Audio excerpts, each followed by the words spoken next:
A bancada ruralista reage. O Senado começa a se debruçar sobre a proposta que pode retomar o marco temporal para a demarcação das terras indígenas. Ontem, por 9 votos a 2, o Supremo Tribunal Federal derrubou a tese de que os povos originários só têm direito às áreas ocupadas até a Constituição de 1988.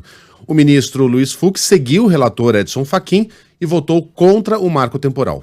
No momento da propositura da ação, quem ocupava a terra? Os índios. Qual a natureza da ação? Possessória. Quem vence a ação possessória? Quem tem a propriedade ou quem tem a posse? Quem tem a posse. Quem tinha posse? Os indígenas. O voto de Edson Fachin também foi acompanhado integralmente por Luiz Roberto Barroso, Carmen Lúcia e Rosa Weber. Seguiram parcialmente o entendimento os ministros Alexandre de Moraes, Cristiano Zanin, Dias Toffoli e Gilmar Mendes. E 2 integrantes votaram a favor do marco temporal, Nunes Marques e André Mendonça. Durante o julgamento, 3 propostas foram apresentadas para indenizar os donos de propriedades ocupadas de boa-fé. Alexandre de Moraes sugeriu indenizar previamente não só as benfeitorias, como é hoje, mas também o valor da propriedade. Cristiano Zanin defendeu pagar só após a desapropriação, poderá levar anos.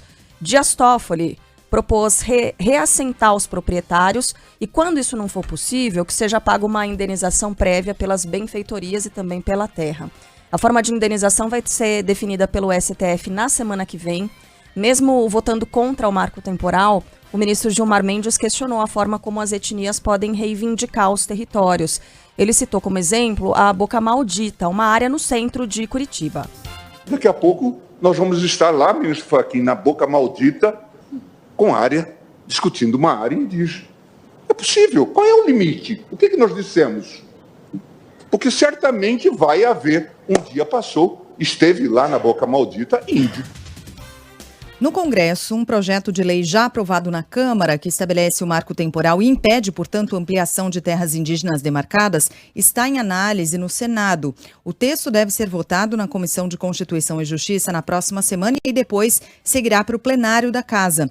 Presidente da Frente Parlamentar da Agropecuária, o deputado federal Pedro Lupion, promete empenho em defesa dessa matéria. Para ele, o resultado do julgamento do Supremo é grave e preocupante. A Frente Parlamentar da Agropecuária vai aprovar o marco temporal no Senado na próxima semana e nós vamos correr com a PEC na Câmara, a PEC no Senado, para nós darmos segurança jurídica para os produtores rurais. Em nota, a Confederação Nacional da Agricultura e Pecuária do Brasil afirmou que o Supremo modificou uma jurisprudência que até então era adotada pelos tribunais e ressaltou que isso terá consequências drásticas para a agropecuária e para as relações sociais, gerando há mais de 100 anos. Hoje, as terras indígenas ocupam quase 14% do território brasileiro, mas poderão dobrar de tamanho após a derrubada do marco temporal no STF. Muitos dos que poderão ser atingidos pela medida são pequenos agricultores com contratos registrados em cartório. Todos eles compraram ou herdaram as terras onde vivem e trabalham.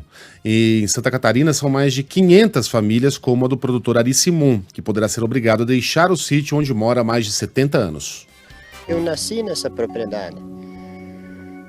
No ano de 58, o pai veio do Rio Grande. Meu pai era um ex-combatente. Ele voltou da guerra em 45, né? 50, 70 anos pagando INCRA, né? Não quero indenização, eu não quero nada, eu quero permanecer aqui. Para o ex-ministro da Defesa, Aldo Rebelo, a decisão do STF foi um erro. Esse erro consiste em tentar corrigir injustiças pretéritas, injustiças contra as populações indígenas cometidas no passado, com injustiças no presente. Ou seja, você vai com essa decisão abrir contenciosos e disputas em áreas já pacificadas. Hoje, pouco mais de 600 mil indígenas vivem em terras demarcadas que ocupam uma área equivalente aos estados do Sul e quase todos do Sudeste.